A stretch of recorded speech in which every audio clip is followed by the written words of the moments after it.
Comment réussir un premier rendez-vous? Salut à tous! Aujourd'hui, on va parler d'un sujet qui concerne énormément de monde, peu importe l'âge, l'expérience ou la situation. Le premier rendez-vous. Que tu sois quelqu'un de très à l'aise socialement ou au contraire plutôt timide, le premier rendez-vous reste souvent un moment particulier. Il y a de l'excitation, de la curiosité, mais aussi beaucoup de stress, de doute et parfois même de pression. On se pose plein de questions. Est-ce que je vais lui plaire? Est-ce que je vais dire quelque chose de maladroit? Et s'il y a des blancs? Et si ça se passe mal? Dans cette vidéo, on va tout décortiquer ensemble. Pas avec des règles rigides ou des techniques compliquées, mais avec une approche simple, humaine et réaliste. L'objectif de cette vidéo n'est pas de te transformer en quelqu'un d'autre, mais de t'aider à aborder un premier rendez-vous plus sereinement, à comprendre ce qui est vraiment important et à éviter les erreurs les plus courantes. Prends ton temps, installe-toi confortablement, parce que cette vidéo est volontairement longue, détaillée et approfondie. Avant de parler de ce qu'il faut faire ou ne pas faire, il faut clarifier une chose essentielle. Qu'est-ce qu'un premier rendez-vous au fond? Beaucoup de personnes voient le premier rendez-vous comme une sorte de test, comme si l'un devait convaincre l'autre, comme si tout se jouait sur une seule rencontre.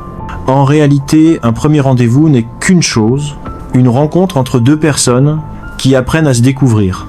Ce n'est pas un engagement, ce n'est pas une promesse, c'est pas une décision définitive, c'est simplement un moment partagé pour voir est-ce qu'on se sent bien ensemble, est-ce que la discussion est agréable, est-ce qu'on a envie de se revoir. Changer cette perception enlève déjà énormément de pression.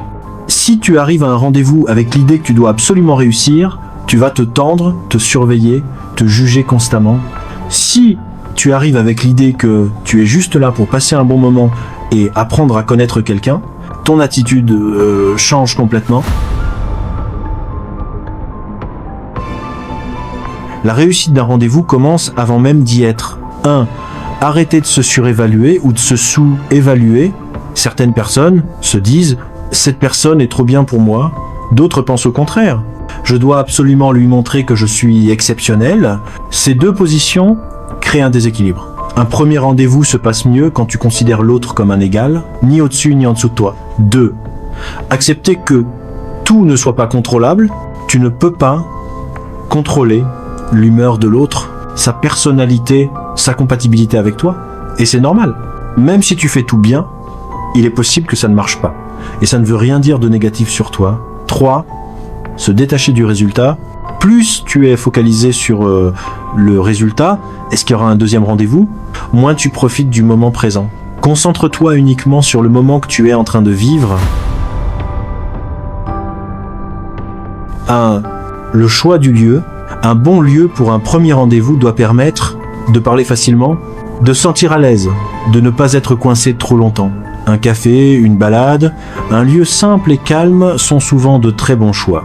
2. La tenue vestimentaire. Le plus important n'est pas d'être élégant, mais d'être cohérent avec qui tu es. Si tu portes quelque chose dans lequel tu n'es pas à l'aise, ça se ressentira immédiatement dans ta posture et ton comportement. Propre, simple, confortable. 3. Arriver dans de bonnes conditions. Prévois un peu d'avance pour ne pas arriver stressé. Respire.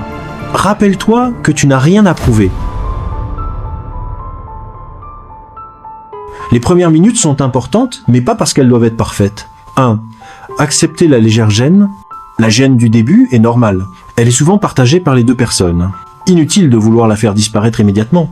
Elle se dissipe naturellement avec le temps. 2. Le langage corporel, un sourire sincère, un regard attentif, une posture ouverte. Pas besoin d'en faire trop. La simplicité fonctionne toujours mieux que la surenchère.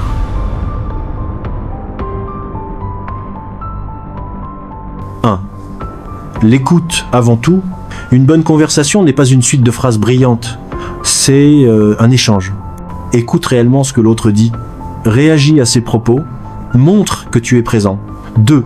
Poser des questions naturelles, pas des interrogatoires. Des questions qui montrent un intérêt sincère. Par exemple, rebondir sur un détail, une anecdote, une passion. 3. Parler de soi sans se vendre, partager qui tu es, ce que tu aimes, ce qui te fait rire, sans chercher à impressionner. L'authenticité crée beaucoup plus de connexion que la performance. 4. Les silences. Un silence n'est pas un échec. Il peut être confortable, naturel. Ne te précipite pas pour le remplir. Sans entrer dans des interdits rigides, certains sujets ou attitudes peuvent compliquer inutilement les choses. Parler excessivement de ses relations passées, se plaindre constamment, chercher à provoquer ou à tester l'autre méta, se dévaloriser ou au contraire se vanter. Rester simple et respectueux est toujours la meilleure option. C'est un conseil souvent répété mais rarement expliqué. Être soi-même ne veut pas dire tout dire sans filtre, ni se forcer à être spontané à tout prix. Être soi-même, c'est ne pas jouer un rôle, ne pas chercher à correspondre à une image, accepter ses qualités et ses imperfections. Le bon rendez-vous est celui où tu peux te reconnaître dans ton comportement après coup. Quand le moment de se quitter arrive, reste simple. Si tu as passé un bon moment, le dire naturellement suffit. Pas besoin de grandes déclarations. Un message après, pour remercier et exprimer ton ressenti, est une attention appréciée. Et si tu sens que ça n'a pas matché, respecte ce sentiment. Un rendez-vous qui ne mène à rien n'est jamais une perte de temps. Réussir un premier rendez-vous, ce n'est pas séduire à tout prix, ce n'est pas être parfait, ce n'est pas contrôler chaque détail. C'est être présent, sincère, respectueux et ouvert à l'autre. Si tu retiens une seule chose de cette vidéo, que ce soit celle-ci, un bon rendez-vous est avant tout un moment où tu te sens bien d'être toi-même. Merci d'avoir regardé cette vidéo jusqu'au bout. À très bientôt.